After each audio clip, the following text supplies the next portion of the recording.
வேதாகமத்தை நாம் வாசிக்கும் போது அதிலே லூக்கா சுவிசேஷம் 8ஆம் அதிகாரம் 1ஆம் வசனத்திலே எப்படியாக நாம் வாசிக்கிறோம். பின்பு அவர் பட்டணங்கள் தோறும் கிராமங்கள் தோறும் பிரயாணம் பண்ணி ஆண்டவராகிய இயேசு கிறிஸ்து என்ன பண்ணாரா? பட்டணங்கள் தோறும் கிராமங்கள் தோறும் பிரயாணம் பண்ணி தேவனுடைய ராஜ்யத்திற்கு நற்செய்தி, நல்லா கவனிக்கணும், தேவனுடைய ராஜ்யத்துக்குரிய நற்செய்தியை கூறி பிரசங்கித்து வந்தார். ஆண்டவர் என்ன பண்ணாரா? இந்த லூக்கா சுவிசேஷத்திலே பார்க்கிறோம், தேவனுடைய ராஜ்யம் என்பது அதை குறித்து ஒரு நற்செய்தியை ஆண்டவர் பேசுகிறதை பார்க்கிறோம். ஆனால் மார்க் 1ஆம் அதிகாரத்திலே வாசிக்கிறோம் பாருங்க. 1ஆம் அதிகாரத்திலே 11 வாசிக்கும் போது, அவர் வனாந்தரத்திலே 40 நாள் சோதிக்கப்பட்ட பின்பு அவர் மறுபடியும் வர அப்போ 14ஆம் வசனத்திலே, யோவான் காவலில் வைக்கப்பட்ட பின்பு இயேசு கலிலேயாவிலே வந்து தேவனுடைய ராஜ்யத்தின் சுவிசேஷத்தை பிரசங்கித்தார். ஆனால் லூக்காவில் பார்க்கிறோம் என்ன? ராஜ்யத்தினுடைய நற்செய்தி என்று பார்க்கிறோம். ஆனால் மார்க்ல அழகாக எழுதியிருக்கிறது என்னவா? ஹல்லேலூயா, ராஜ்யத்தின் சுவிசேஷத்தை பிரசங்கித்து அவர் சொல்றார் என்ன? காலம் நிறைவேறிற்று, தேவனுடைய ராஜ்யம் சமீபமாயிற்று, மனம் திரும்பி சுவிசேஷத்தை விசுவாசியுங்கள். ஆண்டவர் இங்க அழகாக சொல்லுகிறதான ஒரு காரியம் என்ன? இவருக்கு முன்பதாக அனுப்பப்பட்டதான யோவான் ஸ்நானகனுடைய காலம் நிறைவேறுகிறதை பார்க்கிறோம். அவன் காலம் நிறைவேறின பின்பு ஆண்டவருடைய காலம் தொடங்குகிறது. ஏன்னா அவன் தான் ஆண்டவருடைய வழியை ஆயத்தம் பண்ணுகிற வந்தவன். யார்? யோவான் ஸ்நானகன். அவன் காவலிலே வைக்கப்பட்ட பின்பு அவன் திரும்பி வந்து ஊழியம் செய்ய போறது கிடையாது. ஆண்டவருக்கு நல்லாவே தெரியும். அப்ப ஆண்டவர் என்ன செய்யறார்? அங்கே கலிலேயாவிலே ஆரம்பிக்கிறதான ஒரு ஊழியம். அப்ப அந்த காரியத்தை சொன்ன பின்புதான் சீஷர்களை ஆண்டவர் தெரிந்து கொள்ளுகிறார். ஒருவேளை இந்த சுவிசேஷத்தை, தேவனுடைய ராஜ்யத்தை குறித்ததான இந்த சுவிசேஷத்தை ஆண்டவர் சொல்லும் போது, பிரசங்கிக்கும் போது, ஒருவேளை அங்க யார் இருந்திருக்கலாம்? பேதுரு இருந்திருக்கலாம், அந்திரேயா இருந்திருக்கலாம். ஏன் சொன்னா ஆண்டவர் சொன்ன மாத்திரத்துல அவர்கள் அப்படியே கீழ்ப்படுகிறதை பார்க்கிறோம். கர்த்தர் பாருங்க எவ்வளவு நல்லவர் பாருங்க. ஆண்டவர் ஆரம்பித்ததான ஒரு காரியம், இயேசு கிறிஸ்துவனுடைய பிறப்பை நற்செய்தியாக அறிவித்ததான தேவ தூதர்கள் என்னவா? இந்த உலகத்திற்கு சகல ஜனங்களுக்கும் அது ஒரு நற்செய்தி. ஆனால் இந்த இடத்திலே வாசிக்கும் போது பார்க்கிறோம் என்ன? தேவனுடைய ராஜ்யம் எல்லாருக்கும் தான். ஆனா அங்க பிரத்யேகமாய் ஆண்டவர் சொல்லுகிறதான ஒரு காரியம் என்னன்னு சொன்னா, தேவனுடைய ராஜ்யத்துக்குள்ளே பிரவேசிக்கிற ஒவ்வொரு மனுஷனும் அவன் எப்படியாவது தகுதி உள்ளவனாக, பாத்திரவானாக எப்படி மாறுவான் என்றால், ஹல்லேலூயா, இந்த வேதாகமத்திலே சொல்லப்பட்டதான காரியத்திலே அவன் உண்மை உள்ளவனாய் இருக்க வேண்டும். ஆண்டவர் சொன்ன என்ன? தேவனுடைய ராஜ்யம் சமீபமாய் இருக்கிறது. ஹல்லேலூயா, இதுதான் நற்செய்தி. முதலாவது ஆண்டவர் சொன்னதான காரியம் என்ன? ஒரு ராஜ்யம் சமீபமாய் இருக்கிறது. அந்த ராஜ்யத்துக்குள்ளே நீ பிரவேசிக்கணும்னு சொன்னா, இந்த உலகத்தில் நீ எப்படிப்பட்டவனாய் இருக்கணும்னு வேதம் சொல்லுகிறது. மனம் திரும்பி சுவிசேஷத்தை என்ன பண்ணணும்? விசுவாசிக்கணும். இது சாதாரண ஒரு காரியமா? இது மனம் திரும்புதல் என்பது அவ்வளவு சாதாரணமா நீ என்ன பண்ணிடலாம், சொல்லிடலாமே தவிர அப்படி ஒண்ணு என்ன பண்ண முடியாது. அதில் உண்மை உள்ளவர்களா இருப்பது கடினமான ஒரு காரியம். கடினமான ஒரு காரியம் மனம் திரும்புதல். நான் மனம் திரும்பிட்டேன்னு சொல்லுவாங்க. ஆனா சூழ்நிலைகள் வருகிறதான அதே நேரத்துல மனம் திரும்பினவனுடைய காரியம் என்ன என்று பார்க்கும்போது வித்தியாசமாக தோன்றும். அப்போ தேவனுடைய ராஜ்யத்தை குறித்து இங்க வேதாகமத்திலே சொன்னதான காரியம் மனம் திரும்புதல், சுவிசேஷத்தை விசுவாசிப்பது. இந்த ரெண்டு காரியத்தை செய்கிற ஒரு மனுஷன் தான் என்ன பண்ண முடியும்? அதற்குள்ளே பிரவேசிக்க முடியும். வேதம் சொல்லுகிறது என்ன? பரிசுத்தம் இல்லாமல் ஒருவனும் தேவனை தரிசிக்க முடியாது. தேவன் இருக்கிறது எங்க இருக்கிறார்? பரலோகத்தில் இருக்கிறாரு, அவருடைய ராஜ்யத்தில் இருக்கிறாரு, அவருடைய வலது பாரிசத்தில் ஆண்டவராகிய இயேசு கிறிஸ்து இருக்கிறாரு. இதெல்லாம் உண்மைதான், இதெல்லாம் நம்ம அறிந்து கொண்டுதான் இருக்கிறோம். ஆனா வேதாகமம் தெளிவுபடுத்துகிறதான இன்னொரு காரியம் என்னன்னு பார்க்கிறதான அதே சூழ்நிலையில பார்க்கிறோம். என்ன வேதாகமம் என்ன சொல்லுகிறது என்று பார்க்கும் போது 1 கொரிந்தியர் 4ஆம் அதிகாரம் 20ஆம் வசனம் பாருங்க. தேவனுடைய ராஜ்யம் எதுல இல்ல? பேச்சிலே அல்ல, என்னவா? பலத்திலே உண்டாய் இருக்கிறது. நம்ம நினைக்கிறோம் என்ன? தேவனுடைய ராஜ்யம் சாதாரணமானதுன்னு நினைக்கிறோம். அப்படி இல்லை. நம்ம பேசின ரட்சிக்கப்பட்டுட்டேன், நான் மனம் திரும்பிட்டேன்னு சொல்ற பேச்சிலே கிடையாது. ஹல்லேலூயா, அது கிடையாது. ஆனா பவுல் இப்படியாக எழுதும் போது அவன் சொல்றான், ஆங்கிலம் 19ஆம் வசனம், கர்த்தருக்கு சித்தமானால் நான் சீக்கிரமாய் உங்களிடத்திற்கு வந்து என்னவா? இருமாப்படைந்திருக்கிறவர்களுடைய பேச்சை அல்ல, ஹல்லேலூயா, அவர்களுடைய பலத்தை அறிந்து கொள்ளுவேன். ஆமென், ஹல்லேலூயா. இங்க கொரிந்திய சபையிலே பார்க்கும்போது அந்த சபையில என்ன பண்ண அநேகர் எப்படிப்பட்டவர்களா இருந்தாங்க? இருமாப்புள்ளவர்களா இருக்கிறாங்க.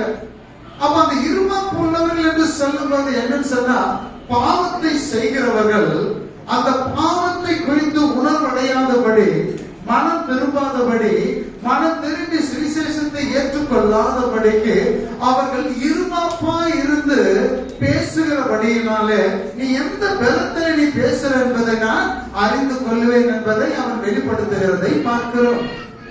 ஹல்லேலூயா. அதே 1 கொரிந்தியர் 5ஆம் அதிகாரத்திலே 1-2 வாசிக்கும் போது பாருங்க, உங்களுக்குள்ளே விபச்சாரம் உண்டென்று பிரசித்தமா என்ன பண்ணப்படு சொல்லப்படுகிறது. சபையில் இருக்குது இப்படிப்பட்ட காரியம். ஆனா உலகத்தில் இல்லாத ஒரு காரியம் சபைக்குள்ளே இருக்கிறதை அவன் வெளிப்படுத்துகிறதை பார்க்கிறோம். அப்படி வெளிப்படுத்தினதான அவன் பாருங்க என்னவா?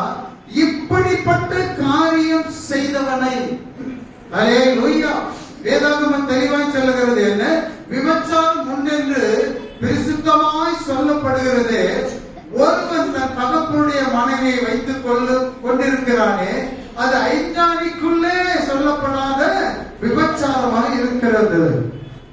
ஒரு வித்தியாசமான ஒரு காரியம் இது. சபையிலே காணப்படுகிற ஒன்று, சபையை குறித்து ஆண்டவர் சொல்லுகிறதான ஒன்று. பவுல் மூலமாக என்ன இப்படிப்பட்ட காரியம் சபையிலே இருக்கிறது.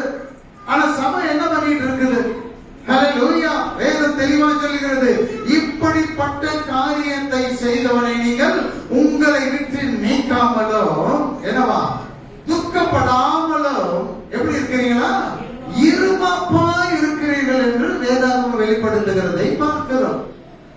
ஹல்லேலூயா. அந்த இருமாப்பு என்ன? இந்த பாவத்தை செய்தவர்கள் எப்படிப்பட்டவர்களா இருக்கிறாங்க? இருமாப்பு உள்ளவர்களா இருக்கிறாங்க. வசனம் தெளிவா சொல்லுகிறது. நீதிமொழிகளின் புத்தகத்தில் வாசிக்கும் போது 18-12 வாசிக்கும் போது, அழிவு வருமான் அவருடைய இருதயம் எப்படி இருக்குமா? இருமாப்பா இருக்கும். ஒரு மனுஷனுக்கு அழிவு வருவதற்கு முன்னே என்னவா? அவன் இருதயம் இருமாப்பா இருக்கும். உலகத்தான் சொல்லுவான் பழமொழி, யானை என்ன பண்ணுவான்?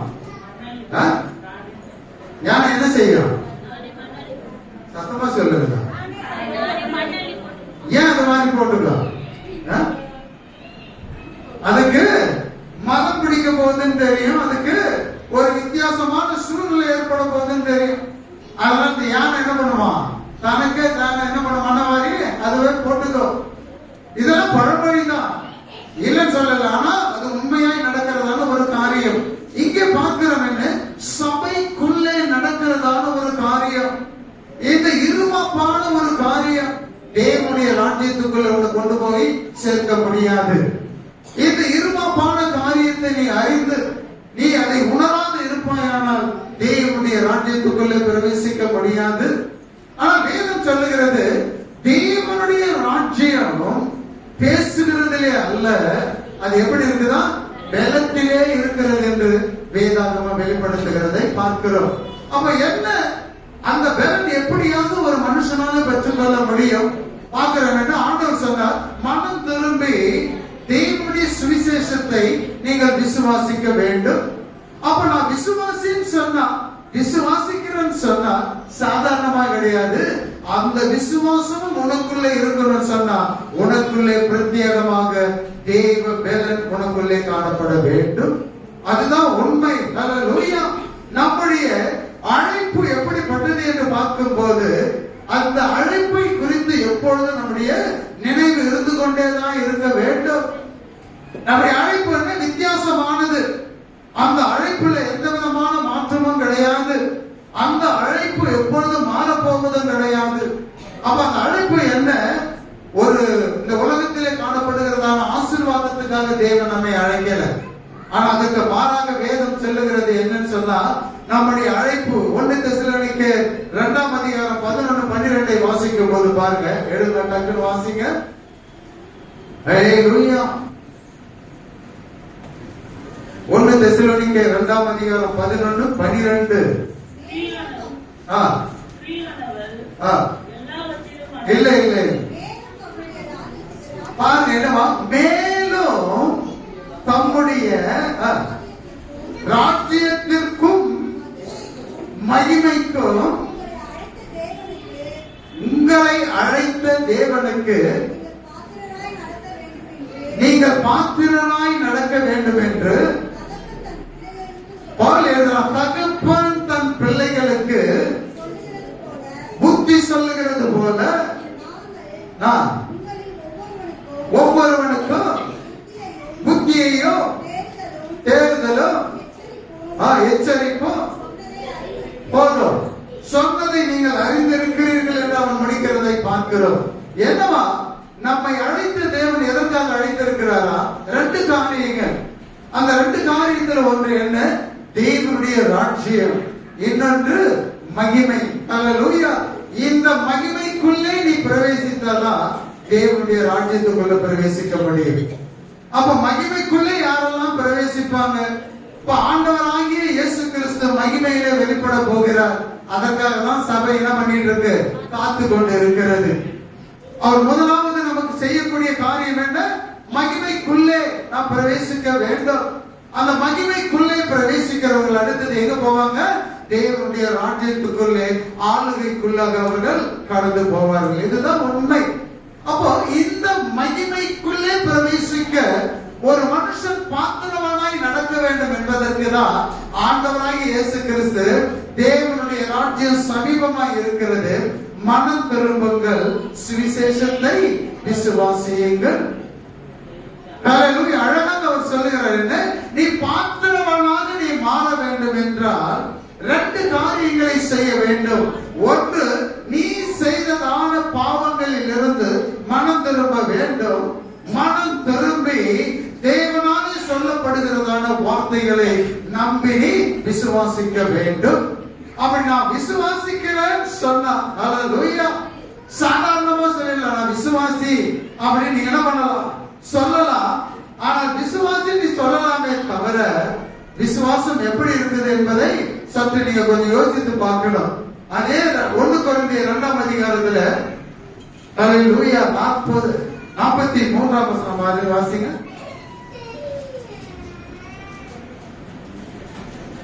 இல்ல 2ஆம் அதிகாரம்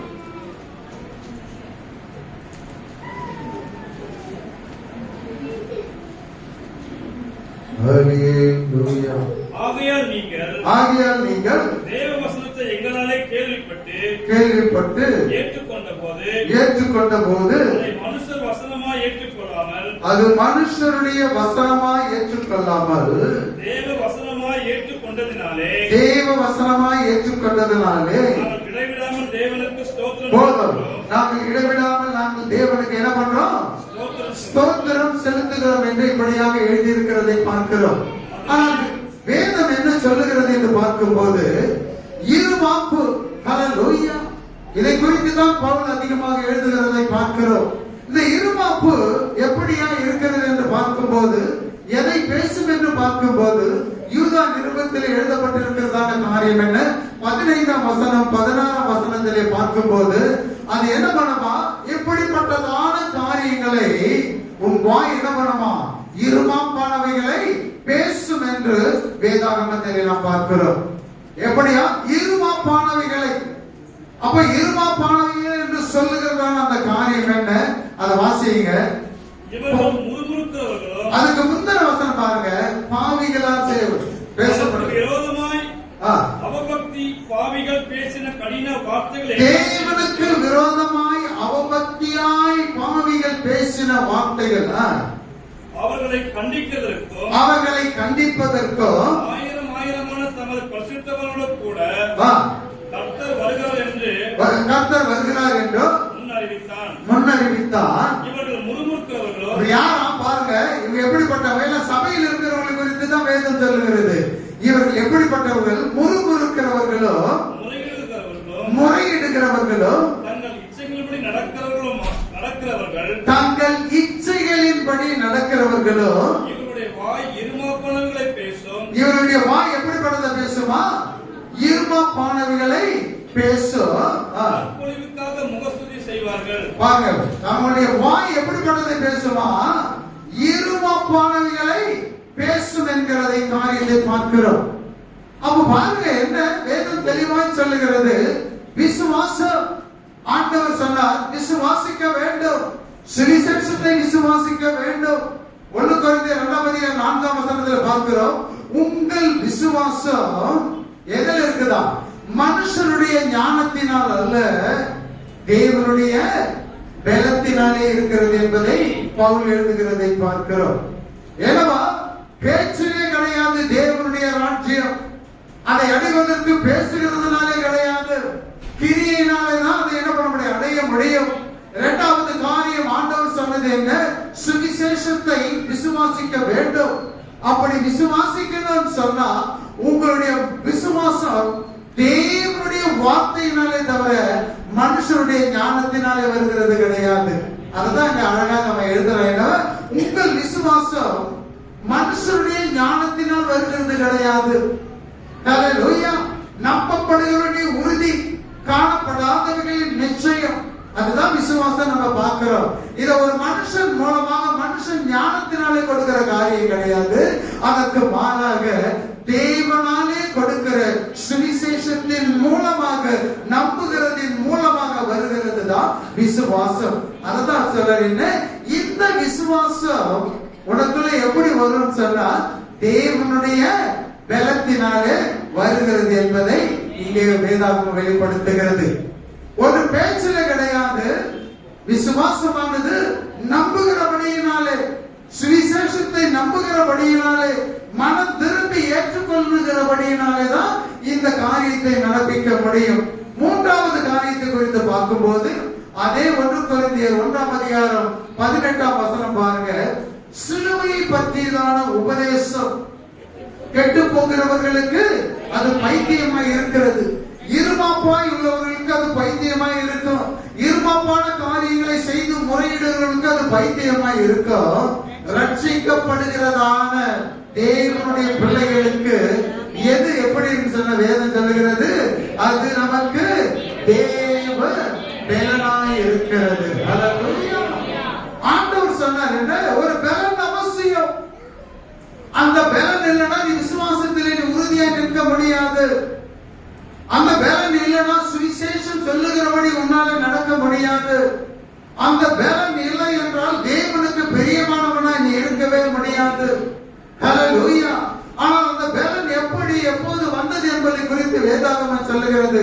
ஹல்லேலூயா. ஆண்டவராகிய இயேசு கிறிஸ்து மரித்து உயிர்த்தெழுந்த பின்பு, அவர் பரமேறின பின்பு சீஷர்கள் இருந்தாங்கதான். அவங்களுக்குள்ள என்ன இல்லை, பலன் கிடையாது, ஒருத்தனுக்கும் பலன் கிடையாது. ஆனால் ஆண்டவர் சொல்லிட்டு போனார் என்ன, நான் போவது பிரயோஜனம், நான் பிதாவை கேட்டுக்கொள்ளுவேன். அப்பொழுதுதான் என்ன இருக்கும், இந்த பூமியில அவர் விட்டு சென்றதான மூன்றாவது பணி இவங்க ஆரம்பிக்க போறாங்க. முதல்ல வழி ஆரம்பிச்சது யாரு, யோவான் ஸ்நானகன்.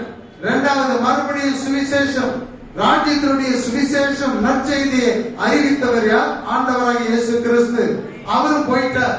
இப்ப பூமியில சுவிசேஷம் கிடையாது. இப்ப அந்த சுவிசேஷம் பரவணும்னு சொன்னா நாம் எல்லாம் தேவ பலனை அடையணும், தேவனுடைய ராஜ்யத்துக்குரியவர்களாய் மாறணும்னு சொன்னா மூன்றாவது காரியம் இந்த பூமியிலே நடைபெற வேண்டும். அதற்காக தான் ஆண்டவர் சொன்னார் என்ன? ஆண்டவராக இயேசு கிறிஸ்து பிதாவை கேட்டுக்கொண்டபடியே பரிசுத்த ஆவியானவர் வருகிறதை பார்க்கிறோம். அப்ப எங்க வந்த? தனித்து இருக்கும் போது யாரையும் பிரத்யேகமாய் சந்திக்க வரவில்லை. அப்படியா சந்திச்சார்? இல்ல. அப்போஸ்தலர் 2ஆம் அதிகாரம் 1-2 வாசிக்கும் போது அழகாக அங்கே எழுதப்பட்டதான காரியம், ஒருமனப்பட்டவர்களாய் கூடி இருக்கிறதான வேளையிலே சடுதியிலே பலத்த காற்று உண்டாகிற முழக்கம் உண்டாகி பரிசுத்த ஆவியானவர் ஒவ்வொருவருக்குள்ளும் இறங்குகிறதான வேளையிலே அவர்கள் பற்பல பாஷைகளை பேசி, இந்த உலகத்துல எங்கெங்க என்னென்ன பாஷை இருக்குமோ அத்தனை பாஷைகளை அவங்க பேச ஆரம்பிச்சாங்க. ஏன்? அப்பதான் ஆரம்பிக்க போகுது தேவனுடைய வல்லமையான ஒரு ஊழியம். ஹல்லேலூயா! ஆச்சரியம் அவர்களுக்கு, பார்க்கிறவங்களுக்கு அதிசயம். இவங்கெல்லாம் இப்படி பட்டவங்களாச்சு, இவங்களால எப்படி இப்படி பேச முடியுது? எப்படி பேச முடியுது? அதுதான் தேவனுடைய பலன். ஹல்லேலூயா! தேவனுடைய பலன், உன்னதத்தில் இருந்து வருகிற பலன் உங்களை நிரப்பும் வரை எங்க இருக்கணும்? எருசலேமிலே நீ காத்துக் கொண்டு இருக்க வேண்டும். அப்படியாக இருந்த வேளையிலே ஒருமனப்பட்டவர்கள் ஆண்டவரை சிலுவைக்கு கொண்டு போனவன எல்லாம் பிரிஞ்சு ஓடிட்டான். ஒருத்தனுக்கு வந்து சொல்லாம ஓடிட்டான். ஆனா பின்பு அவர்கள் ஒருமனப்பட்டவர்களாய் கூடி இருக்கும் போது, அதுவும் ஆண்டவர் வந்து தம்மை வெளிப்படுத்தின பின்புதான் ஒன்னா கூடுறாங்க. கூடினதான வேளையிலே ஆண்டவர் சொன்னபடி பரிசுத்த ஆவியானவர் இறங்கின பின்பு வேத வசனம் சொல்லுகிறது, அன்றைய பிரசங்கத்திலே ஹல்லேலூயா யார முன்னே அழைத்து அவனுக்கு ஆண்டவர் வாக்கு கொடுத்தாரோ அதை நிறைவேற்றுகிறதை பார்க்கிறோம். முதலாவது பிரசங்கத்திலே தேவ பலன் இறங்கின பின்பு ஹல்லேலூயா பேதுரு பேச தொடங்கினதான வேளையிலே அநேகருடைய இருதயம் குத்தப்பட்டு என்ன பண்ணாங்க? அவங்க அப்படியாக ஆண்டவரை ஏற்றுக்கொண்டு விசுவாசித்து மனம் திரும்பி ஞானஸ்நானம் பெற்றவர்கள் ஒரே பிரசங்கத்திலே 3000 பேரை தேவன் சந்திக்கிறதை பார்க்கிறோம். அதுதான் தேவனுடைய பலன். ஹல்லேலூயா! அதுதான் தேவனுடைய பலன். அந்த பலன் எப்படி அவர்களுக்குள்ளே வந்தது? ஒவ்வொருத்தரும் ஒவ்வொரு காரியத்தை செய்தார். ஆனா தேவனுடைய ராஜ்யம் பேச்சிலே கிடையாது. அநேக காரியங்கள் கொடுக்கப்பட்டு இருந்தாலும் கூட ஒன்றை நான் உங்களுக்கு வெளிப்படுத்த நான் விரும்புகிறேன். சங்கீதங்களின் புத்தகம் 131 சங்கீதத்தில் 1, 2, 3 வசனங்கள் தான் இருக்கும். ஆனால் தாவீது அழகாக அதிலே எழுதுவான். பாருங்க, டக்குனு எடுத்து வாசிங்க. ஹல்லேலூயா! எடுத்து வாசிங்க. கர்த்தாவே, என் இருதயம் இருமாப்புள்ளதல்ல. பாருங்க, என்ன அழகா சொல்ல, கர்த்தாவே என் இருதயம் இருமாப்பானது கிடையாது. என் கண்கள் அடுத்து சொல்றான், என் கண்கள் மேட்டிமையும் உள்ளவைகள் அல்ல. எப்படி? மேட்டிமை உள்ளது கிடையாது. கண்ணு பாத்தீங்கன்னா பெருமையா பாக்குறது கிடையாது. மேட்டிமை உள்ள கண்ணும் கிடையாது. பெரிய காரியங்களிலும் பாருங்க என்ன சொல்றா, பெரிய காரியங்களிலும் எனக்கு மிஞ்சின கருமங்களிலும் நான் தலையிடுறதே கிடையாது. தாயின் பால் மறந்த குழந்தை போல நான் சொல்றேன் என்னவா, நான் எப்படி தெரியுமா இருக்கிறேன்? பால் மறந்த குழந்தை போல நான் என் ஆத்மாவை அடக்கி அமர பண்ணினேன். என் ஆத்மாவை அடக்கி அமர பண்ணுகிறேன். என்ன அழகான ஒரு காரியம் பாத்தீங்களா? அதனாலதான் ஆண்டவர் சொன்னார், தாவீது என் இருதயத்துக்கு ஏற்றவன். ஏன் சொன்னார்? அவன் தன்னுடைய ஆத்மாவை எப்படியாக அவன் காத்து கொண்டான் என்பதை வெளிப்படுத்துற ஆண்டவர். பொய் சொல்றவர் அவர்? நல்லா யோசனை பண்ணி பாருங்க. பொய் சொல்றவர் கிடையாது. ஒரு கால சூழ்நிலையில அவன் தவறு செய்தான், விபச்சாரம் செய்தான், உண்மைதான். கொலை செய்தான், உண்மைதான். ஆனாலும் கூட அதற்கு பின்பு அவன் சொல்லுகிறான், என்ன இருமாப்பு என்னிடத்திலே கிடையாது. அவ பாரு, கொரிந்தியர் சபையில் அந்த இருமாப்பு இருந்தபடியினாலதான் பவுல் அவர்களுக்கு விலக்கி எழுதுகிறதை பார்க்கிறோம். இப்படி இருமாப்பு உள்ளவனை சபையை விட்டு நீ நீக்காம இருமாப்பாய் நீ என்ன பண்ணிட்டு இருக்கிறீங்க? பேசிக்கிட்டு தெரியுறீங்களே. ஹல்லேலூயா! எந்த பலத்தினால நீங்க எப்படி செய்யறீங்க? இந்த இருமாப்பு தேவனுடைய பலத்தினால வருகிறது கிடையாது. தேவனுடைய பலன் வேற, இந்த இருமாப்பு அடைகளுடைய சூழ்நிலை வேற, மாம்சத்தின் கிரியை காரியங்களை செய்ய முடியும். ஆனால் தேவனுடைய மனுஷன் இப்படி செய்ய மாட்டான். அதற்கு எல்லாவற்றிற்கும் விலக்கி தன்னை காத்துக் கொள்ளுவான். அதற்கு அடையாளம் தான் இங்கே தாவீது சொல்லுகிறான். என்ன? என்னுடைய அவன் சொல்லும்போது சொல்ல, என் கண்களை மேட்டிமை அடையாதபடிக்கு நான் காத்துக் கொண்டேன். என் இருதயத்தில் இருமாப்பு கிடையாது. ஏன்? ஹல்லேலூயா. நான் தேவனுக்கு முன்பதாக தேவனுடைய மனுஷனாய் தேவனுடைய பிள்ளையாய் இருக்கணும்னு சொன்னா எனக்குள்ள இது இருக்கக்கூடாது. நான் ஆளுகைக்குள்ளாக நான் போகணும். சிங்காசனத்தை நான் என்ன பண்ணணும்? அதை விட்டு விடாதபடி காத்துக் கொள்ளும்படி என்னை நான் காத்துக் கொண்டாதான் தேவன் எனக்கு என்ன பண்ண முடியும்? உதவி செய்ய முடியும். ஹல்லேலூயா. பரிசுத்தம் பரிசுத்தம் இல்லாமல் மனம் திரும்பி சுவிசேஷத்தை விசுவாசிக்கும் போது ஆட்டோமேட்டிக்கா பரிசுத்தம் உனக்குள்ள என்ன பண்ணும்? கிரியை செய்ய ஆரம்பிச்சிடும். என்றைக்கு உன்னை விட்டு பாவம் விலகி போகிறதோ அன்றைக்கு பரிசுத்தமானது உன்னை பூரணமாக என்ன பண்ணும்? உன்னை ஆட்கொள்ளும். ஹல்லேலூயா. இருள் கொஞ்சம் கொஞ்சமாக நீங்குகிறதான வேளையில வெளிச்சம் உள்ளே வரும்போது இருள் நீங்குகிறதான வேளையில நிச்சயமாக நீ என்ன பண்ண முடியும்? இந்த உலகத்துக்கு ஒளியாக இருக்கலாம், ஒளியின் பிள்ளையாக இருக்க முடியும். அதனாலதான் ஆண்டவர் சொன்னார், நீங்க எல்லாம் யாரு? எதற்காக அழைக்கப்பட்டீங்க? ஹல்லேலூயா. ஜனாதிபதி ஆவறதுக்காக அழைக்கிற ஆண்டவர். அமெரிக்க ஜனாதிபதி ஆவறதுக்கோ இந்திய ஜனாதிபதி ஆவறதுக்கோ இல்ல முதலமைச்சர் ஆவறதுக்கு உன்னை என்னை அழைக்கிற. ஹல்லேலூயா. இதெல்லாம் அழிஞ்சு போயிருக்கிறதான ஒரு காரியம். 5 வருஷம் தான். 5 வருஷத்துக்கு பிறகு அவனுடைய இருதயம் ஊசலாடு என்ன நடக்குமோன்னு. ஆனா உங்களுக்கு எங்களுக்கு அப்படி கிடையாது. அவனுடைய அழைப்பு வேற. ஆனால் வேதம் நமக்கு சொல்லுகிறது என்ன? நாம் 2 காரியங்களுக்கு அழைக்கப்பட்டவர்கள். ஒன்று தேவனுடைய ராஜ்யம், இன்னொன்று தேவனுடைய மகிமை. ஹல்லேலூயா. இந்த மகிமைக்குள்ளே பிரவேசிக்கணும் சொன்னதா நீ ஒரு முழு பாத்திரவனாய் மாறுபடுகிறான். இங்கே உபதேசம் நமக்கு கொடுக்கப்படுகிறதை பார்க்கிறோம். ஆண்டவர் உபதேசிக்கிறதை பார்க்கிறோம். தேவனுடைய வார்த்தைகளை போதிக்கிறதை பார்க்கிறோம். ஹல்லேலூயா. ஒன்று என்ன? மனஸ்தாபப்படுகிறதான ஒரு காரியம். செய்த காரியத்துக்கு மனஸ்தாபப்பட வேண்டும். மனம் திரும்ப வேண்டும். மனம் திரும்புதல் என்பது என்ன? நீ செய்த காரியத்தை அறிந்து உணர்ந்து இருதயபூர்வமாக மனஸ்தாபப்படுகிறது தான் மனம் திரும்புதல். ஹல்லேலூயா. நீ துணிகரமா இது செய்ய மாட்டேன். வேதாகமத்தை அழகாக சொல்லுகிறது என்ன? துர்க்கிரியைகளுக்கு தக்க தண்டனை. பிரசங்க அழகாக எழுதுவான். துர்க்கிரியைகளுக்கு தக்க தண்டனை உடனே நடவாதபடியினாலே மனுபுத்தருடைய இருதயம் என்ன பண்ணுதா? ஹல்லேலூயா.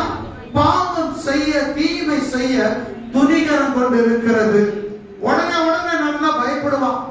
வேதம் தெளிவா சொல்லுகிறது. ஆனா நம்முடைய தேவன் அப்படி கிடையாது. இரக்கத்திலே ஐஸ்வர்யம் உள்ள தேவன். நான் ஒருவனை கடிந்து கொள்வதில்லைன்னு ஆண்டவர் சொல்லிட்டார். எப்படி அவர் செய்வார்? ஆனா அவன் எழுதுறான் என்ன? மனுஷரை பார்த்து எழுதுறான். எல்லாம் துணிகரம் கொண்டவங்க. ஹல்லேலூயா. ஆனா ஆண்டவர் சொல்றார் என்ன? நீ மனஸ்தாபப்படுகிறவனாய் இருந்தா தேவனுடைய ராஜ்யத்துக்குள்ள பிரவேசிக்கலாம். ஹல்லேலூயா. அதுக்கு ஒரு நீதி அவசியம் கிடையாது. ஹல்லேலூயா.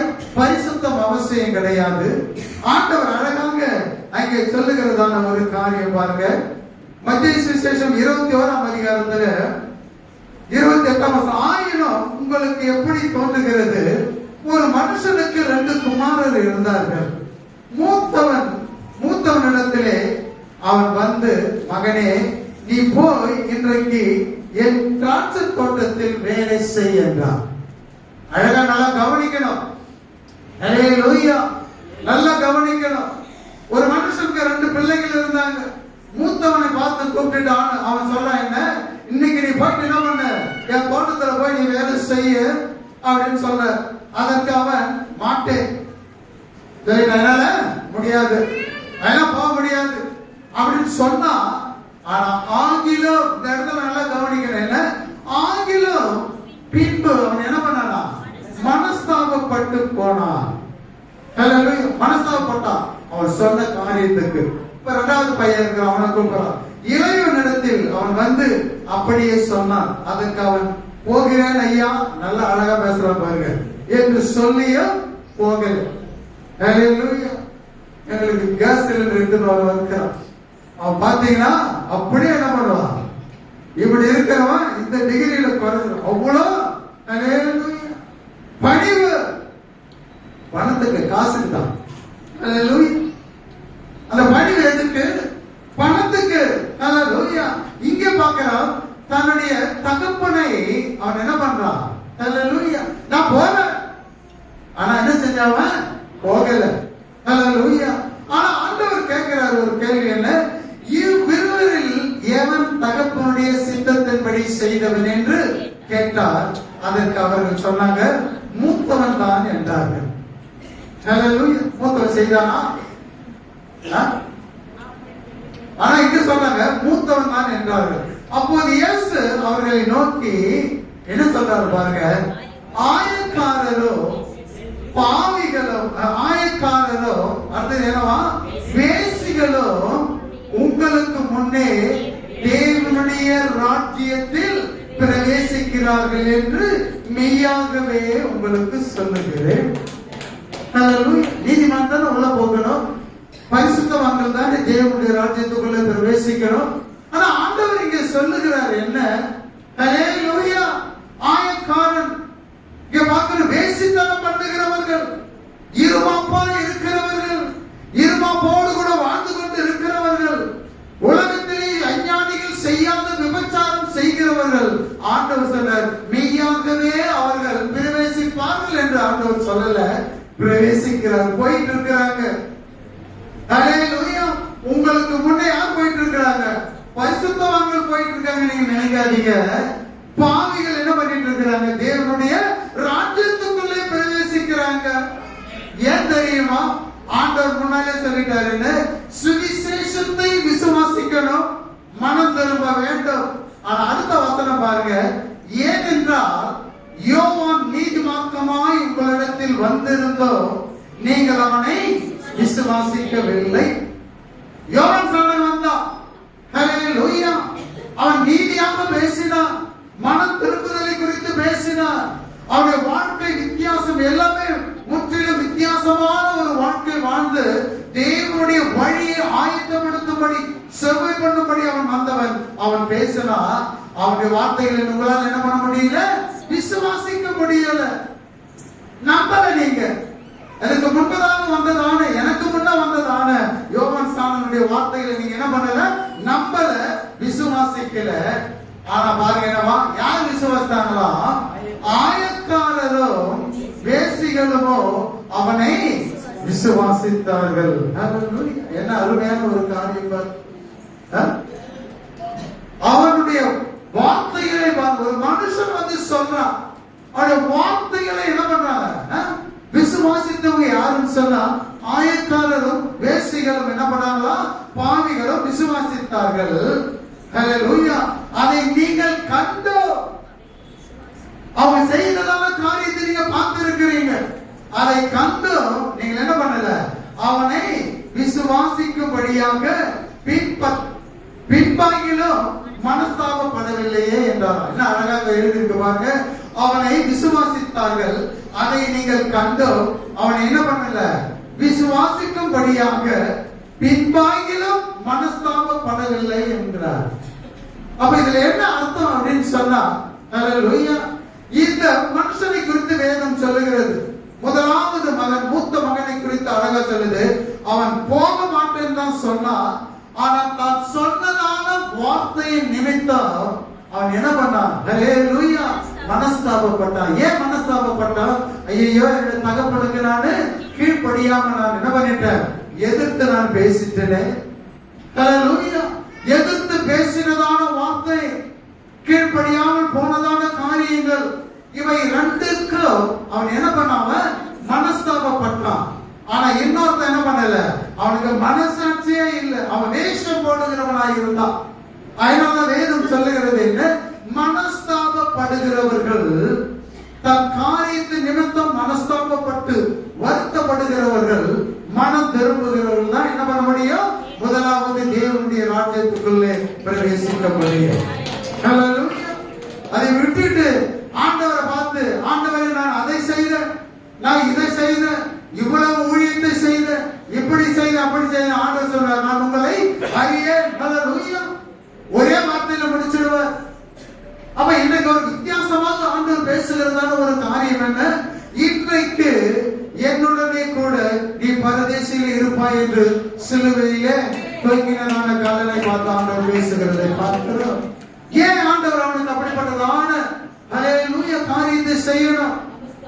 பாருங்க, அதற்கு முன்பதாக சொல்லும்போது பார்க்கிறோம் என்ன, அங்கே அறையப்பட்ட சிலுவையில அறையப்பட்ட கல்லர்கள் இவனும் தான் சேர்ந்து என்ன பண்ணா, ஆண்டவரை என்ன பண்ணா, ஹல்லேலூயா தூஷணமாக பேசுறா, கிண்டல் கேலிலாம் பண்ணாங்க. ஆனா நேரம் காலம் சமீபமாய் வருகிறதான வேலையில அதுதான் ஆண்டவர் சொன்னார், காலம் சமீபமாய் இருக்கிறது, தேவனுடைய ராஜ்யம் சமீபமாய் இருக்கிறது, பரலோக ராஜ்யம் சமீபமாய் இருக்கிறது, மனம் திரும்பி சுவிசேஷத்தை விசுவாசி. ஹல்லேலூயா. இந்த ராஜ்யத்திற்கு செய்யக்கூடிய காரியம் என்ன? மனம் திரும்ப வேண்டும், விசுவாசிக்க வேண்டும். கல்லன் அங்கே தொங்கிக்கிட்டு இருக்கிறான், நடக்கிறதான காரியங்களை பார்க்கிறான். ஆனா என்ன, ஆண்டவரை பார்த்து பேசுறவன் என்ன? ஹல்லேலூயா. கல்லனை பார்த்து பேசலாம், கல்லனை பார்த்து பேசுறவன் திரும்பி ஆண்டவரை பார்த்து பேசுறான். கல்லனை பார்த்து பேசும்போது அவன் என்ன சொன்னான்? நாம் செய்ததான காரியத்துக்கு ஏற்ற ஹல்லேலூயா தண்டனை. இதுல எந்த விதமான மாற்றமும் கிடையாது. ஆனால் ஆண்டவரை முதல்ல அப்பதான் பார்க்கிறான், சிலுவையில் தான் பார்க்கிறான். அதுக்கு முன்னால கேள்விப்பட்டவன் என்னன்றது வேதத்துல எழுதப்படவில்லை. ஆனா பார்த்ததான வேலையில நடக்கிறதான காரியங்கள், கொடூரமான காரியங்கள், அவன் பேசுகிறதான வார்த்தைகள், இவைகள் எல்லாவற்றையும் கவனித்ததான அவன் சொல்றான், ஹல்லேலூயா, நாம் செய்ததான தான் செய்ததான காரியத்தை அவன் இருமாப்பாய் பேசவில்லை, இருமாப்பாய் நடக்கவில்லை, இருமாப்பாய் பார்க்கவில்லை, மேட்டுமையாய் பார்க்கவில்லை, ஒண்ணுமே இல்லை. அந்த இடத்துல அவன் என்ன பண்றான்? தன்னை தாழ்த்தி அவன் அறிக்கை இடுகிறான். என்ன? நான் செய்ததான பாவத்திற்கு ஏற்ற தண்டனை இதுதான். ஆனா தகாததை ஒன்றும் அவர் செய்யல. நாம செய்தது எல்லாமே தகாதது, தேவனுக்கு விரோதமானது, மனுஷனுக்கு விரோதமானது, எல்லாமே விரோதமான காரியத்தை செய்தோம். இந்த தண்டனைக்கு நம்ம பார்த்துருவான். ஆனா அவர் சொல்லிட்டு ஆண்டவர் இது எல்லாத்தையும் என்ன பண்ணாரு? கண்ணை மூடிக்கிட்டு இருந்தார வலி வேதனையில? இல்ல இல்ல, கேட்டுக்கிட்டு தான் இருந்தார். ஹல்லேலூயா, கேட்டுக்கிட்டு தான் இருந்தார். அவர் அறிக்கையிட்டான், செய்த பாவங்களை தேவனுக்கு முன்பதாக அறிக்கையிட்டான், அந்த கல்லனுக்கு முன்பதாக அறிக்கையிட்டான். பார்த்து கொண்டு இருக்கிறவங்க எல்லாம் கேட்டுக்கிட்டு தான் இருந்தாங்க. ஆண்டவரை பார்த்து அவர் சொல்ல, ஆண்டவரே ஹல்லேலூயா. அதுக்கு முன்ன என்னன்னே தெரியாது. ஆனா சிலுவையிலே தொங்கி முதலாவது அவரை அழைக்கும் போது என்ன அழைத்தான்? ஆண்டவரே, உம்முடைய ராஜ்யத்துல வரும்போது நீ என்ன பண்ணணும்? வேற ஒண்ணும் செய்ய வேண்டாம், அடியனை பக்கத்துல தொங்குறவன எனக்கு கொஞ்சம் நினைத்தருளோன்ற மட்டும் தான் சொன்னான். ஹல்லேலூயா. அதுக்கு என்ன காரணம்? தான் செய்ததான காரியத்திற்கு அவன் அந்த சிலுவையிலே மனஸ்தாபப்படுகிறதை பார்க்கிறோம். ஹல்லேலூயா. ஆண்டவரை குறித்து மனஸ்தாபப்படுகிறதை பார்க்கிறோம். தாம் அடைய போகிறதான காரியத்துக்கு குறித்து அவனுக்கு கவலை இல்லை. மனஸ்தாபப்பட்டபடியினாலே, ராஜ்யத்தை அவன் நம்புகிறபடியினாலே, விசுவாசித்தபடியினாலே ஆண்டவர் அவனை பார்த்து அழைக்கிறார். என்ன?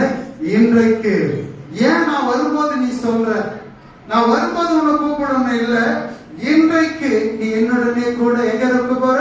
பரதேசியில் இருப்ப, உன்னை விட்டுட்டு போகவே மாட்டேன். ஹல்லேலூயா. மனம் திரும்புகிற ஒரு பாவியின் நிமித்தம் என்று வேதாகமத்திலே பார்க்கிறோம். ஆனால் நம்மை குறித்து வேதம் என்ன சொல்லுகிறது? செய்ததான காரியத்தை செய்துவிட்டு இருமாப்பாய் இராதபடி, இருமாப்பாய் பேசாதபடி, தேவனுக்கு தெரியாது, மனுஷருக்கு தெரியாது என்று அகம்பாவம் கொண்டு தெரிகிறதை விட்டுவிட்டு தேவனுடைய சாட்சிகளை நீ கவனிக்க வேண்டும். சிலுவையில தொங்கினவனை ஆண்டவர் சொன்னார், இன்றைக்கு நீ என்னுடனே கூட பரதேசில் இருப்பேன், நான் உன்னை அழைச்சிட்டு போக போறேன். ஹல்லேலூயா. கையோட உன்னை கூட்டிட்டு போய் விட்டுட்டு தான் மற்ற காரியங்களை நான் செய்ய போகிறேன். அதுதான் அர்த்தம். நல்ல யோசனை பண்ணி பாருங்க. அப்ப ஆண்டவர் எதிர்பார்க்கிறதான காரியம் என்ன? நீ செய்த காரியத்தின் நிமித்தம் மனஸ்தாபப்படுறியா? அதுதான் அங்க எதிர்பார்க்கிறதான ஒரு காரியம். இங்க பார்க்கிறோம் என்ன? அந்த மூத்த மகன் என்ன பண்ணா? தான் செய்த காரியத்தின் நிமித்தம் மனஸ்தாபப்பட்டான் அவர். ஹல்லேலூயா. அதனால்தான் வேதம் சொல்லுகிறது, நீ எப்படிப்பட்ட பாவத்தை செய்தா இருந்தாலும் கூட வேதம் சொல்லுகிறது, அந்த பாவத்தை குறித்து நீ மனஸ்தாபப்படுகிற ஒரு மனுஷனாய் அப்படியாக மாறுகிறவனாய் இருந்தா நீ எங்க இருப்ப? அல்லேலூயா. எங்க பிரவேசிக்கிற அர்த்தம் வேதம் சொல்லுகிறது, தேவனுடைய ராஜ்யத்தில். அவர் அழகா சொல்றார், ஆயக்காரர் பாவிகள், அல்லேலூயா, பேசித்தனம் பண்றவங்க பாவிகள், இருமாப்பாய் பேசுறது முறுமுறுக்கிறவர்கள், தேவனுக்கு விரோதமாய் செய்யலாம் பாவிங்க தான். ஆனா அவன் மனஸ்தாபப்படுகிறதான அந்த சூழ்நிலையில பேதுரு என்ன செய்தான்? மனஸ்தாபப்பட்டானா? இல்லை இல்லை என்று ஆண்டவர் சொன்னபடி 3 முறை மறுதலிச்சான். அதுக்கு பிறகு ஓடிட்டான், எல்லாம் போயிட்டாங்க. ஹல்லேலூயா. ஆனால் அவன் என்ன செய்தான்? மறுதலித்த பின்பு, சேவல் கூவின பின்பு அவன் என்ன பண்ணா? போயிட்டு व्यसनப்பட மனம் கசந்து அழ ஆரம்பிக்கிறான். ஹல்லேலூயா. மறுதலிச்சது உண்மைதான், ஆண்டவரை தெரியாதுன்னு அறிக்கையிட்டது உண்மைதான், ஆண்டவரை திட்டினது உண்மைதான், எல்லாமே உண்மை. அதோடு ஓடிடல. ஹல்லேலூயா. அவன் என்ன பண்ணா? போயிட்டு அவன் செய்த காரியத்தை நிமித்தம் அவன் என்ன பண்ணா? மனம் கசந்து அழுகிறான். ஹல்லேலூயா. மனம் கசந்து அழுதான். செய்த காரியத்தை மனம் கசந்து அழுதபடியினால்தான் ஆண்டவர் தாம் செய்ததான காரியத்தை, தாம் சொன்னதான காரியத்தை, ஒரே ஒரு காரியத்தை என்ன பண்ண? ஒரே பிரசங்கம். ஆண்டவர் மனுஷனை பிடிக்கிறவளா மாற்றுவன் சொன்னது என்ன? 10 பிரசங்கம். அப்படி 100 இல்ல, ஒரே ஒரு பிரசங்கத்துல அவன் என்ன பண்ண? ஆண்டவர் அவர் சொன்ன வார்த்தையை நிறைவேற்றுகிறதை பார்க்கிறோம். அப்ப இதெல்லாம் எதுக்கு? என்ன காரணம்? நாம் செய்ததான காரியத்தை நியாயப்படுத்தாதபடி, சரி, என் இருதயத்துக்கு ஏற்றபடி, நான் நினைச்சேன் என் இருதயத்துக்கு சரி அப்படின்ட்டு அப்படியாக எடுத்து அதை சொல்ல முடியாது. தாவீது சொன்னது மாதிரி, என் இருதயத்துக்குள்ள என்ன இல்லை சொல்ல அழகா சொல்லுவான், இருமாப்பு கிடையாது. ஹல்லேலூயா. தேவனுக்கு முன்பதாக இருமாப்பு இல்லை. என் கண்கள் எப்பொழுது மேட்டிமையானது பார்க்காது. எவ்வளவு பெரிய காரியமா இருந்தாலும் அதை நான் செய்தாலும் கூட என்னுடைய கண்கள் மேட்டிமையா இருக்காது, என் இருதயம் இருமாப்படையாது. ஹல்லேலூயா. அதற்கு மாறாக என்ன? நான் என் ஆத்துமாவை நான் என்ன பண்ணிட்டேன்? அடக்கி நான் என்ன பண்ணிட்டேன்? காத்து கொண்டேன். ஹல்லேலூயா. அப்ப இந்த காத்து கொள்ளணும், இந்த சூழ்நிலைகள் மாறணும்னு சொன்னா அது தேவனுடைய பலத்தினாலே தவிர பேச்சினாலே கிடையாது.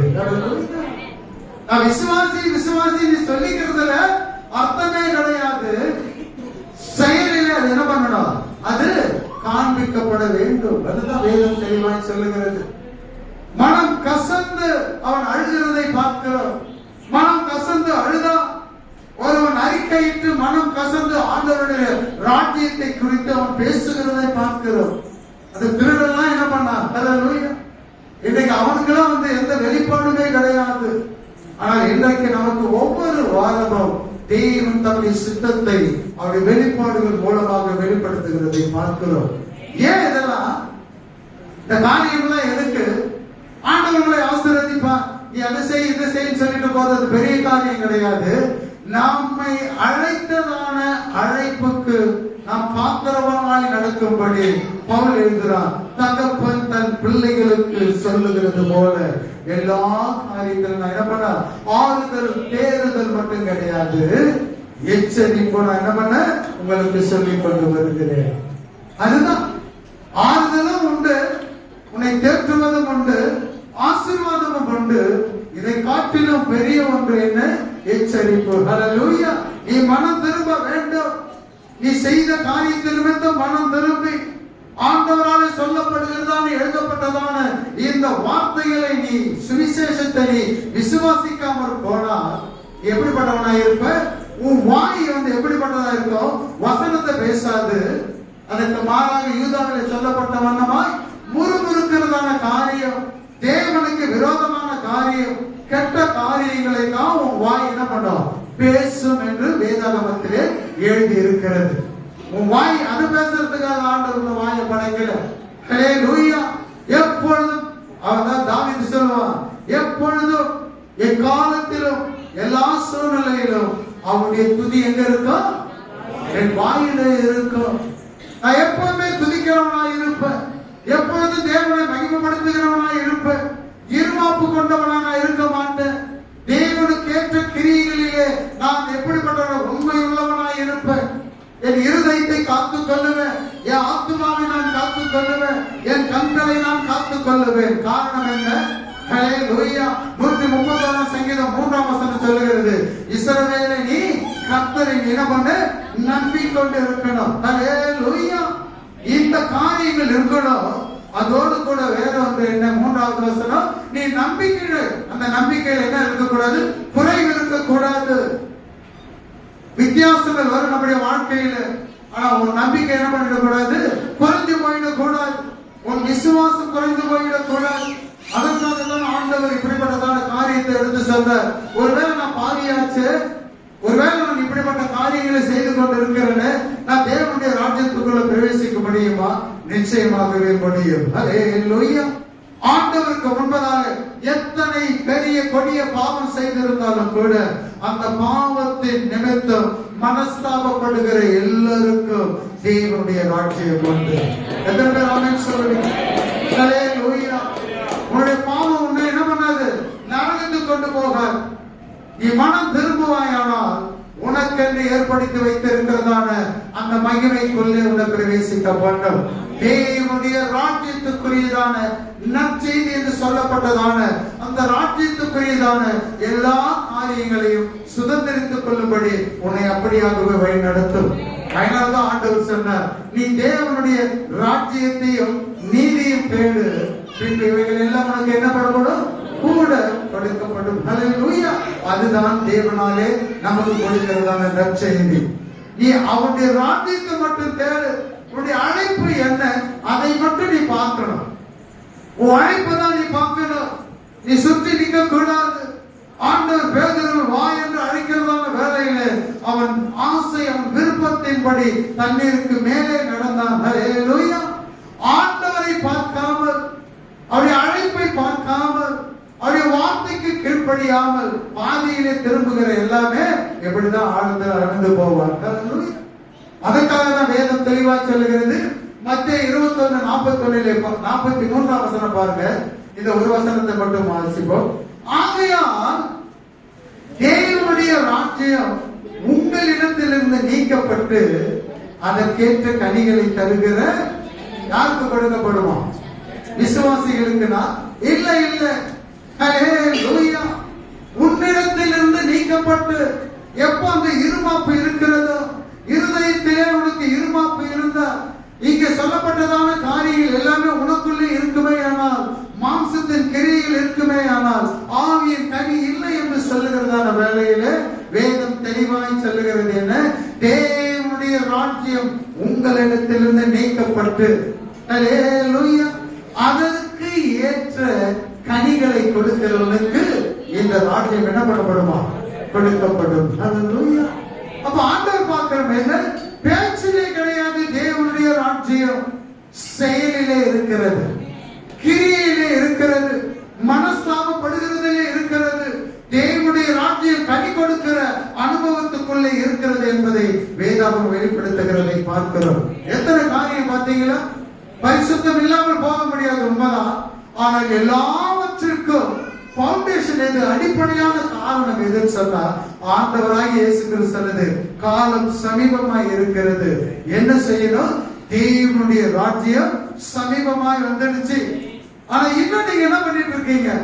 உங்களுடைய இருமாப்பிலே துணிகரமாய் செய்கிற காரியத்தில் நீ இராதபடிக்கு அதற்காக நீ மனம் திரும்பி சுவிசேஷத்தை நீ விசுவாசிக்க வேண்டும், மனஸ்தாபப்பட வேண்டும், கனி கொடுக்க வேண்டும்.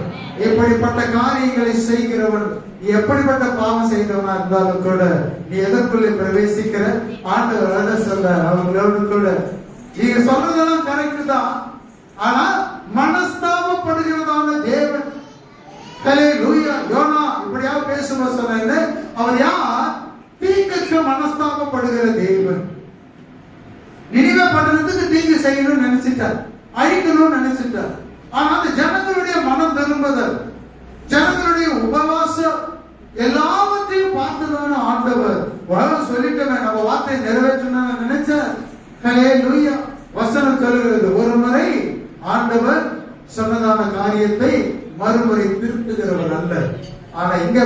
பண்ணிட்டாங்க, ஜனம் என்ன பண்ணிட்டாங்க, திருத்தும்படி செய்துட்டாங்க. வேதத்தையே மாற்றி எழுதக்கூடியது என்ன? ஹல்லேலூயா. சுவிசேஷம் சொல்லுகிறது, அவர்கள் மனம் திரும்பி தேவனுக்கு முன்பதாக தம்மை தாழ்த்தினபடியினாலே, ஹல்லேலூயா, ஆண்டவர் செய்ய போகிற தீங்குக்காக என்ன பண்ணாரா, மனஸ்தாபப்பட்டு சாட்சி கொடுக்கிறார். ஹல்லேலூயாவே. வலது கைக்கும் இடது கைக்கும் வித்தியாசம் அறியாதவர்கள் இவர்கள். இவங்களை அழிக்கணும்னு சொல்லிட்டு கங்கணம் கட்டிட்டு நிக்கிறீங்க. ஹல்லேலூயா. நல்ல யோசனை பண்ணி பாருங்க. ஆண்டவர் இரக்கம் உள்ளவர், மனதிருக்கம் உள்ளவர் தான். ஹல்லேலூயா.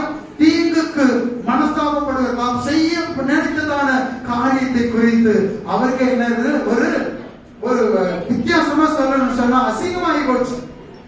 ஹல்லேலூயா. கவுத்து போடுறவங்க நீங்க என்ன பண்ணலாம், ஆண்டவரையே என்ன பண்ணிட்டான், நிக்க வச்சுட்டான். ஹல்லேலூயா. வெட்கப்படும்படி வச்சுட்டான். அதுதான் உண்மை, அதுதான் உண்மை. உன்னால செய்ய முடியும். நீ எப்படிப்பட்டதான பாவத்துக்குள்ளாக வாழ்ந்தாலும் கூட தேவனை நிமிர செய்ய, உனக்கென்று செய்ய சொன்னதான இந்த காரியத்திலே செய்யக்கூடாதபடிக்கு தேவனுக்கே தடை ஏற்படுத்த நம்மால முடியும். ஹல்லேலூயா. எத்தனை பேர் ஆமென் சொல்லுவீங்க? அதனாலதான் எலியா சொன்ன என்ன, என் வார்த்தையினாலே என்று தேவனால ஒண்ணுமே செய்ய முடியாது.